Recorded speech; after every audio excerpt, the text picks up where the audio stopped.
Emma pressed her back against the cold stone wall of the servant corridor, her fingers clutching the worn edge of her shawl as footsteps echoed somewhere in the darkness above. 3 years she had worked in the castle of the Alpha King, and in all that time she had learned one unbreakable rule. Servants did not look the nobility in the eye. Servants did not speak unless spoken to. Servants especially did not wander the upper floors after sunset. But tonight was different. Tonight the entire castle trembled with chaos. She had been in the kitchens when the screaming started, scrubbing pots alongside the other lowborn girls, hands raw from lye soap and scalding water. The head cook had gone pale, dropping the ladle she was holding. "The king," someone whispered. "Something is wrong with the king." Then came the sound of breaking furniture, crashes that shook the ceiling, and a howl so inhuman it made every servant freeze in terror. The other girls fled to the servant quarters, but Emma had hesitated. Curiosity, that deadly flaw her mother had warned her about before she died, pulled her toward the chaos instead of away from it.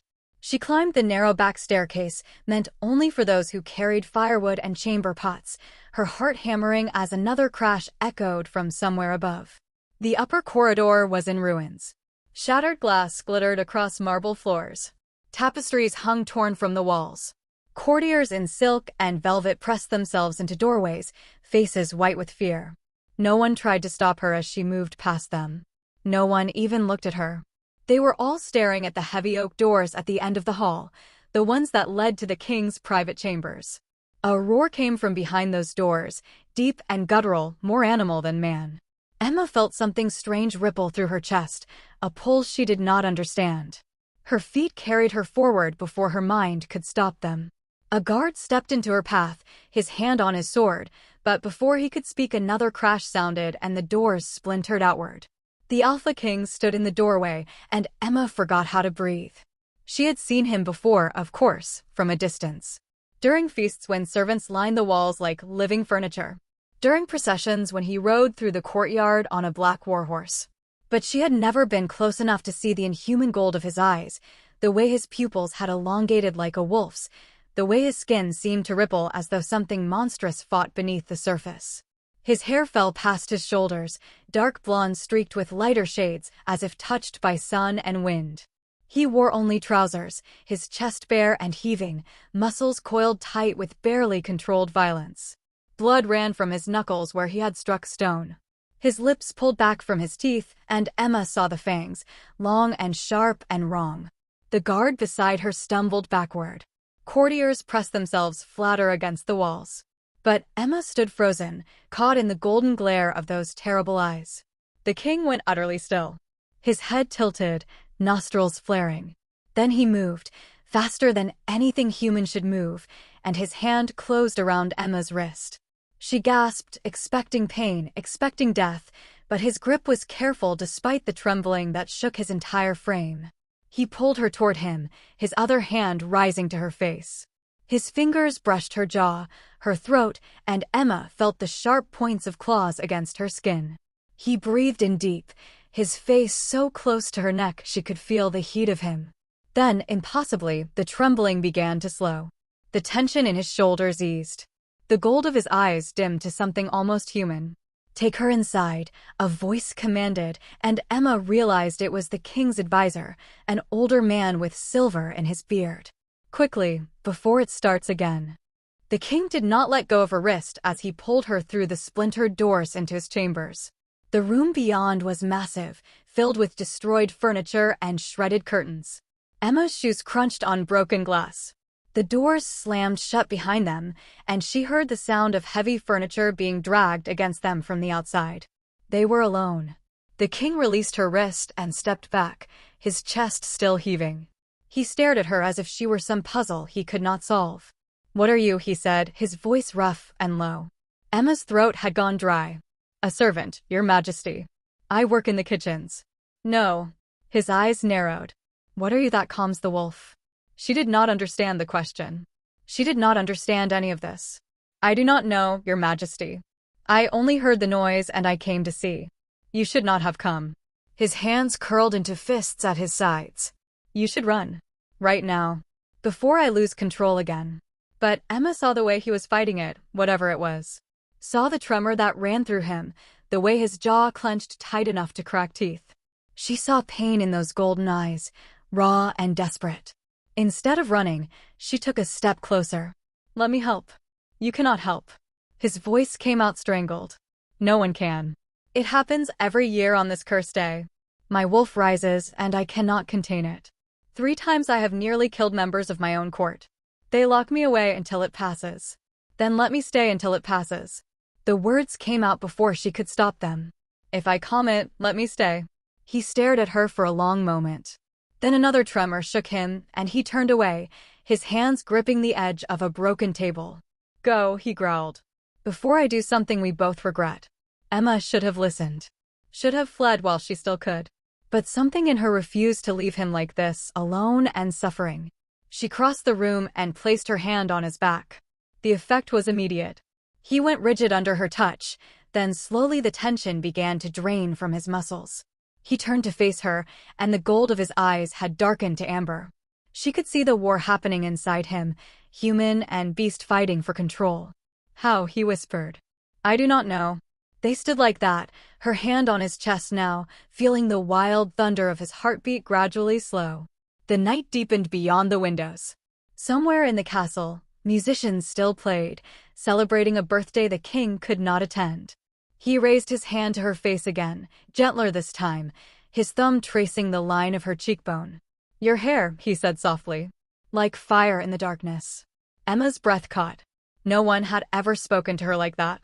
No one had ever looked at her the way he was looking at her now, as if she were something precious instead of invisible. "What is your name?" he asked. "Emma. Just Emma. Not just anything." His other hand came up to cup her face, tilting it toward his. "You are the only thing standing between me and the beast tonight." Then she made the choice that would destroy her. She rose up on her toes and kissed him. He froze for half a heartbeat, then his arms came around her, and he kissed her back with a desperate hunger that stole all thought from her mind. He lifted her as if she weighed nothing, carrying her to the one piece of furniture still intact, a massive bed draped in dark furs. She should have been afraid, should have remembered her place. But when he laid her down and looked at her with those burning eyes, all she felt was wanted. The night blurred into sensation. His hands in her hair, his mouth on her throat. Whispered words in a language she did not know, promises that sounded like prayers. She had never been touched with such reverence, such raw need. He was gentle despite his strength, careful despite the beast still prowling beneath his skin. Afterward, he held her against his chest, his fingers tracing idle patterns on her shoulder. The trembling had stopped completely. His breathing had steadied. Outside the windows, dawn began to lighten the sky. "You saved me tonight," he said quietly. "I do not know how, but you did." Emma felt warmth bloom in her chest. She allowed herself, just for a moment, to imagine a different life. One where a king might choose a servant girl. One where this night meant something more than a desperate cure for a curse. "Stay with me," he whispered. "When this is over, stay." She nodded against his chest, not trusting her voice. But when true dawn broke and light spilled across the bed, everything changed. The door burst open. The king's advisor entered, followed by 3 members of the High Council. They stopped short, staring at the scene before them. The king sat up, his face going cold and blank. Emma clutched the furs to her chest, suddenly aware of how exposed she was, how foolish she had been. "Your Majesty," the advisor said carefully. "The wolf has passed?"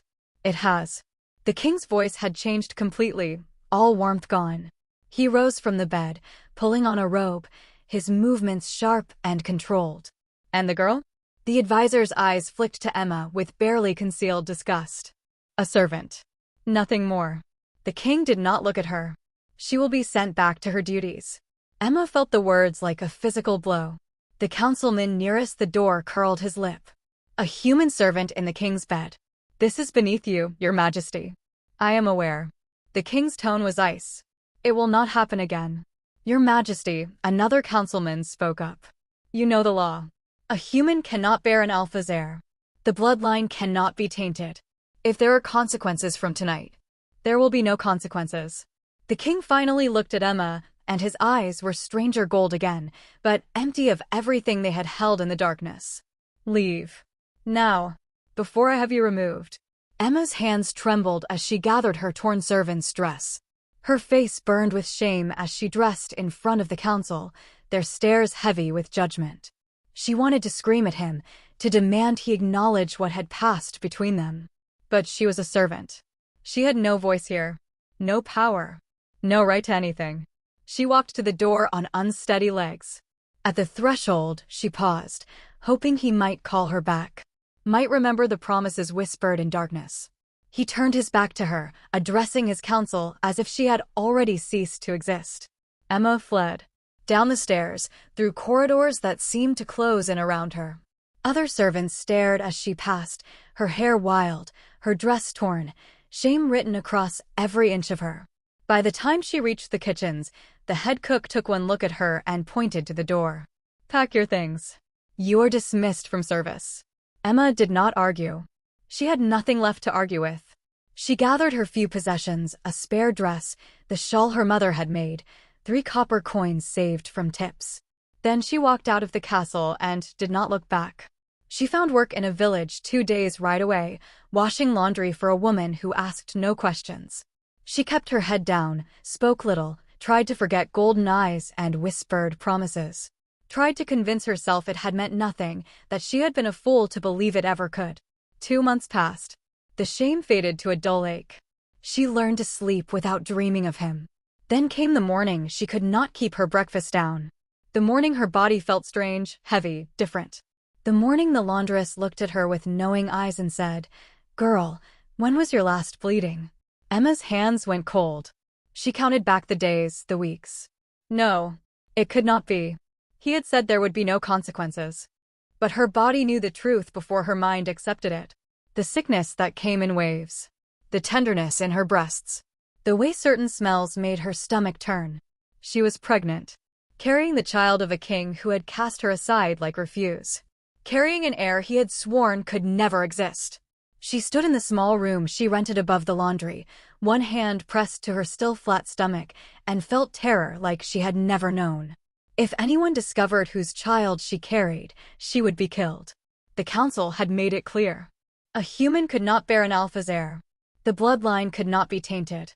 She had to run. Had to disappear before her body began to show. Before anyone asked questions she could not answer. That night, Emma packed her bag again, left the last of her coins on the bed as payment, and walked into the darkness. She did not know where she was going. Did not know how she would survive. All she knew was that she carried a secret that would get her killed, and the only man who could protect her had already made it clear she meant nothing to him. Behind her, in a castle she would never see again, the Alpha King woke from restless sleep with her name on his lips and did not understand why. The Alpha King woke screaming. His chamberlain found him tangled in sweat-soaked sheets, clawing at his own chest as if trying to rip something out. The physician was summoned, then dismissed when he could find nothing wrong. But the king knew. Deep in the place where man and beast merged, something was missing. Something vital. Something that left his wolf howling in the darkness of his mind. 4 months had passed since that cursed birthday night. 4 months since he had sent the red-haired servant away and tried to forget her. He had convinced himself it meant nothing. A moment of weakness during the moon madness. His counsel had been right. A human servant had no place in his bed, no matter how she had calmed the wolf. But now his wolf would not be silent. It started as restlessness. Pacing his chambers when he should have been sleeping. Losing focus during council meetings. His temper grew sharper, his control more fragile. His advisors exchanged worried glances. The last time the king had been this unstable, 3 courtiers had died. Then came the dreams. Her face. Her scent. The feel of her hands on his skin. He woke from them aching and furious, hating himself for this weakness. She was nothing. No one. He had done what was necessary. But the wolf disagreed. On the morning of the 5th month since that night, the king stood on his balcony watching dawn break over the kingdom, and caught a scent on the wind that stopped his heart. Blood. Milk. Power. His wolf surged forward so violently he gripped the stone railing to keep from shifting. Every instinct screamed at him to run, to hunt, to find the source of that impossible scent. Because he knew what it meant. Knew what should have been impossible. Somewhere in his kingdom, someone carried his heir. The council chamber erupted in chaos when he told them. Impossible, they said. Humans cannot bear alpha young. The bloodline rejects them. It has never happened in 1,000 years of recorded history. But the king's wolf knew truth when it scented it. His unborn child called to him across miles of forest and stone, a bond deeper than anything he had ever felt. And if the child lived, then so did she. Find her, he commanded. Send riders to every village, every town. I want her found. Your Majesty, his advisor said carefully. If what you suspect is true, this is unprecedented. Dangerous. The old laws. Burn the old laws. The king's eyes flashed gold. That child is my heir. And I will have them both back. He did not wait for his men. Could not wait. His wolf demanded action, demanded the hunt. Within an hour he was on horseback, following a scent trail only he could detect, abandoning crown and council to pursue what his beast had claimed as his own. Emma hugged her swollen belly as she walked through the marketplace of the 5th village she had fled to in as many months. Her shawl was pulled low over her red hair, her head down, trying to be invisible. It was getting harder. Her body had changed in ways she could not hide much longer. The curve of her stomach, the fullness of her breasts, the way her scent seemed to intensify every day. Wolves watched her. She had first noticed it 3 weeks ago. A merchant's guard, shifting his weight uncomfortably as she passed, his nostrils flaring. A farmer's dog that had followed her for an hour, whining. Then, in the last village, an actual shifter. She had seen his eyes flash gold as she walked past his shop. Had felt his stare follow her down the street. She left that village the same night. Now, standing in front of a baker's stall, she counted her dwindling coins. She had sold everything she owned to survive these months. The spare dress, her mother's shawl, even her hair, the long red locks that had hung to her waist, now cropped short and uneven. The coin from that had bought her 2 weeks of food and a corner in a barn to sleep. The baker, an old woman with kind eyes, handed her bread without taking payment. For the baby, she said softly. Emma's throat tightened. Thank you. How much longer, girl? I do not know. Emma placed a protective hand on her belly. Soon, I think. You should not be traveling in your condition. The old woman frowned. Where is the father? Gone. The word came out bitter. He does not want us. Then he is a fool. The woman pressed another roll into Emma's hands. Take care of yourself, child. Emma left the marketplace quickly, her heart pounding. She could not afford kindness. Could not afford attention. Every interaction was a risk. Every conversation a chance someone might ask the wrong questions, might notice the way dogs followed her or how wolves tilted their heads when she passed. She had learned to move like prey. To sleep in different places each night. To avoid eye contact. To keep moving before anyone looked too closely at the servant girl with no husband and a belly full of child. But the child made it harder every day. Not just the size of her, though that was becoming impossible to hide. It was something else. Something that pulsed beneath her skin like a second heartbeat. Power. She felt it in the way animals reacted to her. In the way shifters went still when she passed. Once, a wolf in human form had actually lowered his eyes to her, a gesture of submission that made no sense. Emma did not understand it. Did not want to understand it. She only wanted to survive until the child was born, then figure out how to keep them both alive in a world that would kill them if it knew the truth. She found shelter that night in an abandoned shepherd's hut halfway up a hillside. The roof leaked and the wind howled through cracks in the walls, but it was better than sleeping exposed. She made a fire from dead wood and ate the bread the baker had given her, trying to make it last. The baby kicked, a strong flutter against her ribs. Emma placed both hands on her belly, feeling the movement. Are you a boy or a girl? She whispered. Will you have his eyes? She tried not to think about him. Tried not to remember golden eyes and whispered promises. But alone in the darkness, the memories came anyway. The way he had looked at her that night. The gentleness of his touch despite his strength. The words he had spoken in that ancient language. Then the coldness of dawn. The emptiness in his eyes when he sent her away. He had made his choice. She meant nothing. But this child, this impossible life growing inside her, this was everything. She would protect it. Even if it cost her life. Emma woke to the sound of horses. She scrambled to her feet, heart hammering, and peered through a crack in the wall. 3 riders, moving up the hillside toward the hut. Not soldiers. Something worse. She saw the way they moved, too fluid, too coordinated. Shifters. And they were tracking something. Tracking her. She grabbed her bag and slipped out the back of the hut, moving as quickly as her pregnant body allowed. The forest behind the hill was dense, all tangled undergrowth and steep slopes. She plunged into it, one hand on her belly, the other grabbing branches to keep from falling. Behind her, she heard them enter the hut. Heard voices, sharp and angry. Then a howl that made her blood run cold. They had her scent. Emma ran. Pregnancy made her slow, clumsy. Her breath came in gasps. The baby pressed against her lungs, making every step agony. But terror drove her forward. She could hear them behind her now, crashing through the undergrowth. Getting closer. A stream cut through the forest ahead.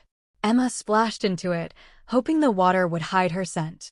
She followed it downhill, slipping on wet stones, her dress soaked and heavy. The sounds of pursuit faded slightly. Maybe it had worked. Maybe she could. A wolf stepped onto the bank ahead of her. Massive. Gray. Eyes glowing amber in the shadows. Emma froze. The wolf's lips pulled back from its teeth. Behind her, she heard more movement. They had flanked her. Cut off her escape. She was trapped. The wolf advanced slowly, deliberately. Emma backed up until her shoulders hit a boulder. There was nowhere to go. She wrapped both arms around her belly, a futile gesture of protection. Then something strange happened. The wolf stopped. Its head tilted, nostrils flaring. The aggressive stance faltered. And slowly, impossibly, it lowered itself to the ground. Submitted. Emma stared in shock. The other wolves emerged from the trees, 3 of them, and one by one they did the same. Dropped to their bellies. Lowered their heads. As if she were their alpha. One of them shifted, bones cracking and reforming until a man knelt naked on the forest floor. He kept his eyes down, his voice rough. "Forgive us. We did not know." "Know what?" Emma whispered. "That you carried the air." His eyes flicked up briefly, then down again. "We thought you were prey. We were wrong." "Who sent you?" "No one sent us." The man's jaw tightened. "The scent drew us. Every alpha in the kingdom can smell it now. The air's power grows stronger every day. Some hunt to protect. Others what? Others hunt to possess." His eyes met hers fully now, and she saw fear there. "You need to run, my lady. Run far and fast. Because you carry the future king, and there are those who would kill you to control him." The wolves melted back into the forest, leaving her alone and shaking. Emma sank down onto a rock, her mind reeling. Every alpha in the kingdom. They could all smell the child. Which meant he could too. The king. The father who had cast her aside. Did he know? Was he hunting her even now? Emma forced herself to her feet. She could not think about that. Could not let herself hope or fear what it might mean. She had to keep moving. Had to find somewhere safe before. Pain lanced through her belly, sharp and sudden. Emma gasped, doubling over. Too early. It was too early. The baby was not supposed to come for at least another month. But her body did not care about timelines. Another contraction hit, stronger than the first. She felt wetness between her legs, warm and wrong. No, not here. Not alone in the forest. Emma stumbled forward, following the stream downhill. There had to be a village. A town. Somewhere with people who could help. The contractions came faster, stealing her breath. She lost track of time, lost track of direction. There was only pain and the desperate need to find shelter. When she finally saw the inn, she could have wept with relief.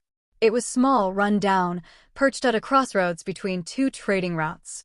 Emma half fell through the door, startling the innkeeper. The woman took one look at her soaked dress, her white face, her swollen belly, and shouted for help. They carried her upstairs to a room. Someone brought water. Someone else brought blankets. Emma gripped the bed frame as another contraction tore through her. Too early. The baby was coming too early, and she did not know if it would survive. The innkeeper, a sturdy woman with gray hair, examined her quickly. "First child?" "Yes," Emma gasped. "And the father?" "Gone." The woman's expression softened. "Then we will do this without him. You are strong. You will survive this. But even as she spoke, Emma felt something shift. The contractions stopped. The pain faded to a dull ache. The baby went still inside her. What is happening? Emma whispered. I do not know. The innkeeper frowned. Sometimes labor stops and starts. Rest now. If it begins again, call for me. But Emma knew. Somehow she knew. The baby had sensed danger. Had stopped coming because the time was not right. And that meant the door downstairs crashed open. Emma heard boots on wood. Heard the innkeeper's startled cry. Heard a voice she had tried so hard to forget. Where is she? Not a question. A command. The Alpha King's voice, rough with something that might have been desperation. Emma tried to sit up, her heart a wild thing in her chest. Footsteps on the stairs. Heavy. Quick. The door to her room slammed open and there he stood. He looked wild. His blonde hair tangled and windblown. His clothes muddy from hard riding. But it was his eyes that stopped her breath. Pure molten gold, fixed on her with an intensity that felt like a physical touch. He crossed the room in 3 strides and dropped to his knees beside the bed. Emma. His hand reached for her face, then stopped, hovering as if afraid she might vanish. His wolf, I felt it. The child.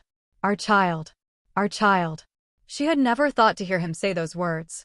Had convinced herself he would never want this baby. Never want her. Why, she whispered. Why are you here? His jaw clenched. Because I am a fool. Because I sent you away when every instinct screamed to keep you. Because my wolf has been dying without you, and I did not understand why until I caught the scent of our air. So you came for the baby. The words tasted like ash. Not for me. Something in his eyes cracked open. I came because you're mine. Because the moment I let you walk away, I made the worst mistake of my life. Because human or not, you carry my future and I will burn this entire kingdom to ash before I let anyone take you from me again. Emma stared at him, wanting to believe, afraid to believe. You cast me aside.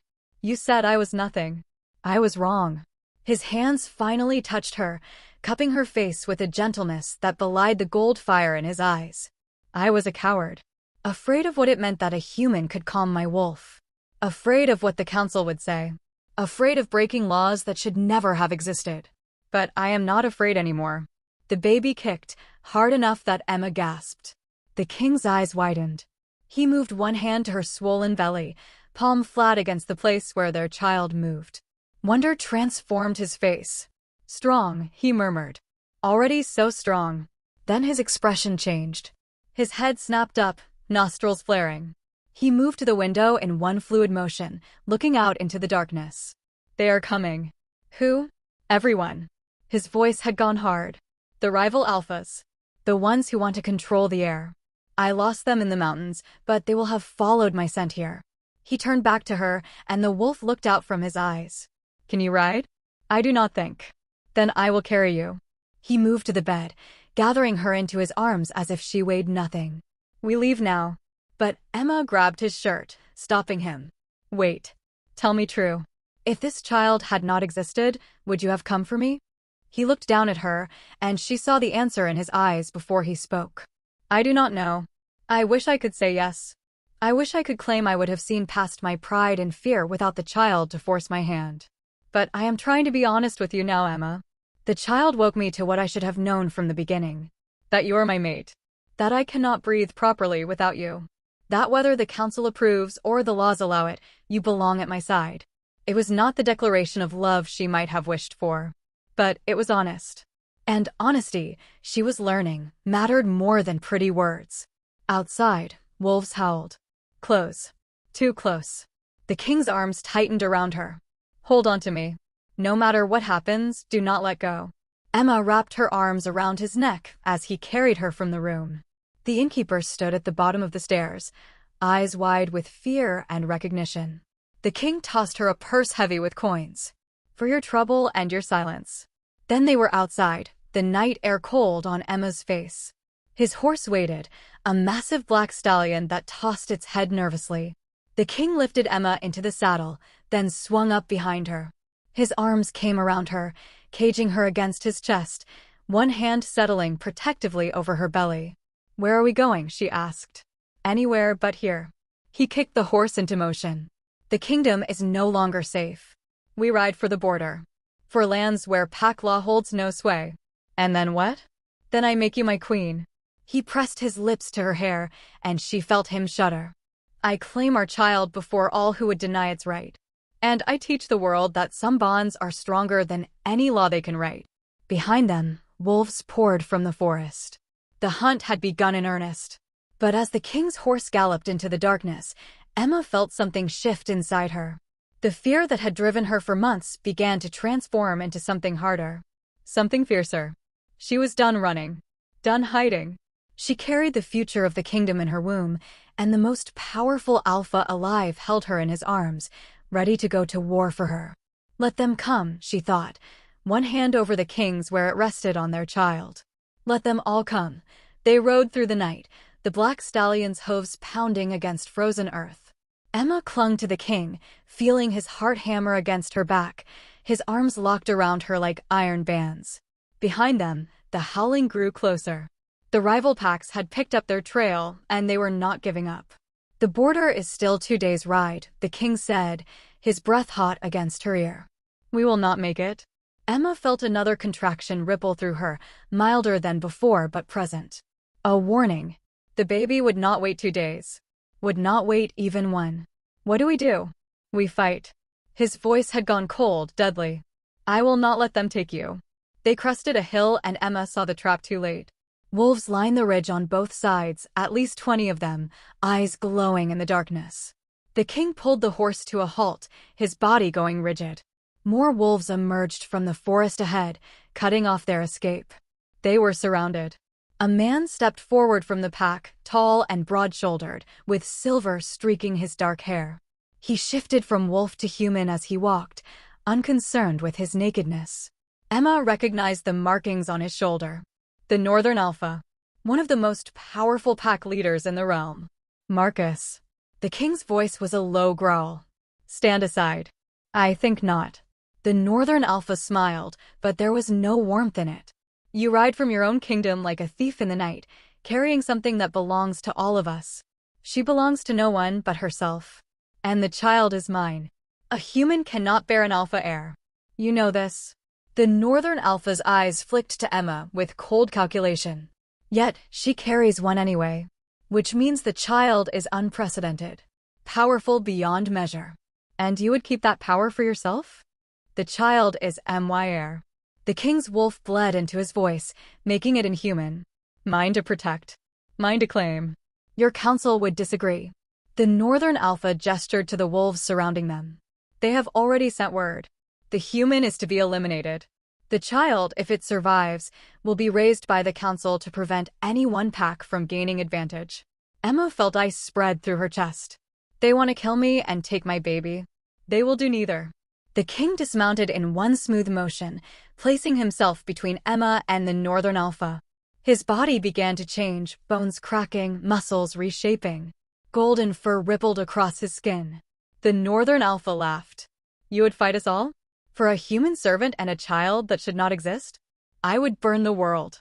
The king's transformation completed, and he stood before them as a massive wolf, golden eyes blazing with rage. His howl split the night, a challenge that made every wolf present flinch. Then you will die. The Northern Alpha shifted, and his pack surged forward. The battle erupted in chaos and blood. The king met the first wave with savage fury, his jaws closing around a throat, his claws ripping through flesh. He was faster than them, stronger, driven by a desperation that made him terrifying. But there were too many. For every wolf he brought down, 2 more took its place. Emma watched from the horse, her hands pressed to her belly, feeling helpless and terrified. The king was fighting for them, bleeding for them, but he could not win. Not against these numbers. A gray wolf broke from the pack and lunged for the horse. Emma screamed. The stallion reared and she fell, hitting the ground hard. Pain exploded through her belly, sharp and intense. The gray wolf advanced, lips pulled back from its teeth. No. The word came out as a command, power she did not know she possessed flooding through it. Stop. The gray wolf froze mid-step. Its ears flattened. And slowly, impossibly, it lowered itself to the ground. Emma stared in shock. The baby kicked inside her, and she felt it again. That pulse of power, radiating from her womb through her entire body. She pushed herself to her knees, one hand on her belly, and looked at the wolves circling the king. Enough. Her voice rang out across the battlefield, and every wolf turned to look at her. Stand down. All of you. The fighting paused. Wolves stood frozen, caught between their alpha's commands and something deeper. Something that pulled at their very nature. Emma felt it flowing through her, ancient and absolute. The baby's power magnified through her body. The authority of a Luna, a queen, the mother of the air. She does command us, one wolf whispered, shifting to human form in shock. The child grants her dominion. Impossible, the northern alpha snarled. She is human. Emma forced herself to her feet, swaying but upright. Her dress was torn and bloody from the fall. Her red hair hung wild around her face. But she met the northern alpha's eyes without flinching. I carry the future, king. That makes me Luna whether your laws acknowledge it or not. The king shifted back to human form, bleeding from a dozen wounds, but alive. He moved to Emma's side, and she felt his hand find hers. Their fingers intertwined, and the touch sent a surge of power through both of them. The wolves around them felt it too, their ears flattening, their bodies lowering in unconscious submission. You see? The king's voice carried across the clearing. The bond is already formed. The child, the mother, and the king. We are the new law. There is no new law, the northern alpha spat. Only the old ways. Ways that kept us strong for 1,000 years. And those ways would kill an innocent woman and steal a child from its father. Emma felt another contraction building, stronger this time. Her grip on the king's hand tightened. The old ways are broken if they demand this cruelty. The northern alpha's eyes narrowed. You speak of cruelty, but you know nothing of what we have sacrificed to keep the bloodline pure. Human mates weaken us. Dilute the wolf. Every law exists for a reason. Then watch. The king pulled Emma closer, his other hand settling on her swollen belly. Watch what a human mate can create. Emma gasped as the contraction peaked, stealing her breath. Her legs buckled and the king caught her, lowering her gently to the ground. Not now, she whispered. Please not now. The baby has its own timing. The king's voice was gentle despite the chaos around them. And I think our child wishes to make a point. The northern alpha laughed, sharp and cruel. She labors here? In the dirt? How fitting for a human who would be queen. Silence, the king snarled. Or I will rip your throat out myself. But more wolves were arriving, drawn by the scent of blood and the pulse of power emanating from Emma. She could see them gathering in the trees, dozens more, all the rival packs converging on this spot. They had come to witness. To challenge. To claim the air for themselves. Emma gripped the king's hand as another contraction tore through her. The pain was blinding, all-consuming. She felt something shift inside her, felt the baby moving lower. It was happening. Here, now, surrounded by enemies who wanted her dead and her child stolen. I cannot do this, she gasped. You can. The king's face was fierce, his eyes burning gold. You're stronger than all of them. Stronger than me. You survived months alone, pregnant and hunted, and you did not break. You will not break now. Another contraction. Emma screamed, the sound raw and animal. And in that scream was power, was command, was the fury of a mother protecting her young. The wolves surrounding them whimpered and backed away, unable to withstand the force of it. She is in transition, someone said. The child comes soon. The king shed his torn shirt and placed it beneath Emma's head. He positioned himself behind her, supporting her back, his hands gripping hers. I am here. I will not leave you. Emma bore down, her body taking over, instinct older than thought driving her. She was dimly aware of the wolves watching, of the northern alpha's cold stare, of the danger pressing in from all sides. But all that mattered was the life trying to enter the world, the child she had carried and protected for so long. Push, the king urged. Our heir wishes to be born. She pushed, agony and power merging until she could not tell them apart. She heard herself screaming again, heard the king's voice in her ear, grounding her. Felt his wolf rising to meet hers, even though she had never shifted, would never shift. The bond between them blazed like wildfire. A woman pushed through the crowd of wolves, older, with kind eyes. Let me help. I have delivered 100 cubs. Let me see. The king snarled a warning, but the woman ignored him, kneeling between Emma's legs. She is crowning. One more push, girl. Give us one more. Emma gathered every ounce of strength she had left and pushed. The world narrowed to a single point of focus, a single desperate need. And then, impossibly, the pressure released. A thin wail split the air, high and strong and absolutely perfect. The woman lifted a tiny, blood-covered infant. A boy. She placed him on Emma's chest, and Emma's arms came up automatically, cradling him close. She is whole, and he is perfect. Emma stared down at the baby in her arms and felt her heart crack open. He was so small, so fragile. His eyes opened, and she gasped. Pure molten gold, exactly like his father's. And on his head, a shock of red hair, wet and dark now, but unmistakably hers. The king leaned over her shoulder, looking down at his son, and Emma saw tears streak down his face. He is beautiful. He is everything. The baby's wail cut off abruptly. His golden eyes fixed on the crowd of wolves surrounding them, and Emma felt power pulse from his tiny body.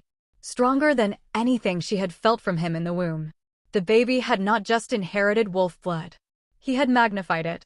Every wolf in the clearing dropped to the ground. Not crouching. Fully prostrate, bellies to the earth, necks exposed. Even the northern alpha, fight draining from his eyes, lowered himself in submission. Impossible, someone breathed. The air commands before he can even speak. The king rose to his feet, his voice ringing out across the clearing. You see now what I have known. This child is not a weakness. He is the future. More powerful than any alpha born in 1,000 years. And the woman who bore him is Luna. My mate. My queen. The old laws, the northern alpha said weakly, still pressed to the ground. The old laws end tonight. The king's eyes swept across the prostrate wolves. We create new ones. Written not in fear of humans, but in recognition of strength wherever it emerges. My son is proof that the bloodline does not weaken with a human mate. It evolves. Emma looked down at the baby in her arms, at his perfect face and impossible eyes, and felt something settle inside her. She had spent months running, hiding, believing she was nothing. Believing the rejection had defined her worth. But she had been wrong. She was the mother of the future king. She had survived when everyone expected her to die. And she had done it alone, with no one's permission, no one's approval. The power she felt now did not come from the king's acknowledgement. It came from within. Emma, the king said softly, turning back to her. Will you forgive me? Will you roll beside me, not because I command it, but because you choose it? She looked up at him, this man who had cast her aside and then crossed a kingdom to reclaim her. Who had fought for her, bled for her, wept at the sight of his son. He was flawed, broken in some ways, but honest about it now. I forgive you, she said quietly, but I do not need your crown to have power. I do not need your throne to be queen. I became those things the moment I chose to protect this child against a kingdom that wanted us dead. The king stared at her for a long moment. Then, slowly, he dropped to one knee before her. Before all the assembled wolves. Emma, I offer you my crown not as a gift, but as acknowledgement of what you already are. Luna. Queen. Mother of my heir. I kneel before you freely. Emma felt tears prick her eyes. The baby stirred against her chest, making small sounds. She reached out with one hand and touched the king's face. Then stand. Because I need a partner, not a subject. Stand and help me build a kingdom where our son can rule without the weight of laws written in fear. The king rose, and there was wonder in his eyes. As you command, my queen. The northern alpha pushed himself up slowly. This changes everything. The council will fight this. Then they will lose. The king's voice was iron. Spread the word. The heir is born. The Luna is crowned. And any who challenge this will answer to me. The wolves began to shift, to disperse. Some looked angry. Some looked odd. But none challenged the truth they had just witnessed. The baby's power was undeniable. Emma's authority absolute. The woman who had helped deliver the baby approached again, holding a clean cloth. For the prince. May I? Emma allowed her to take the baby just long enough to clean him, to wrap him in the cloth. When he was returned to her arms, he looked more real somehow. Less like a dream and more like the future. The king sat beside her, pulling them both into his embrace. What shall we name him? Emma looked down at her son, at his golden eyes and red hair, at the power that already radiated from him. Something that means strength. Something that means hope. Aldrich. The king's voice was soft. It means old and wise ruler in the ancient tongue. And our son will need wisdom to wield the power he carries. Aldrich, Emma repeated, and the baby's eyes focused on her as if he understood. Prince Aldrich. The future king. The dawn broke over the clearing, painting everything in shades of gold and red. Emma sat in the center of what had been a battlefield, holding her newborn son, surrounded by the man who loved her and wolves who now bowed to her authority. She thought of the servant girl she had been, invisible and powerless. That girl was gone. In her place sat a queen. Not crowned by any council. Not approved by any law. But undeniable nonetheless. The king pressed a kiss to her temple. We should go. The council will send more wolves when they learn what happened here. Let them come. Emma's voice was steel beneath the softness. I am done running. Done hiding. We return to the kingdom, and we claim what is ours. The council can accept it or step aside. She looked up at him, and she saw his surprise at the fire in her eyes. Your son is the most powerful alpha ever born. I am his mother. And you're the king who chose love over law. We are the future, whether they like it or not. The king laughed, the sound full of pride and joy. Then we ride for the capital. Together. He helped her stand, careful of her exhausted body. The woman who had assisted with the birth brought forward a horse, gentle-eyed and calm. For the queen and the prince. She needs a smooth ride. Emma mounted with the king's help, cradling Aldrich against her chest. The baby slept now, peaceful and perfect, unaware of the chaos his birth had caused. The king swung up behind her, his arms coming around them both. As they rode from the clearing, Emma looked back once at the wolves still gathered there. Some would become allies. Some would remain enemies. But all had witnessed the birth of a new era. The rejected servant was gone. In her place rode a queen with fire in her hair and a future king in her arms. And the kingdom, whether ready or not, would bow.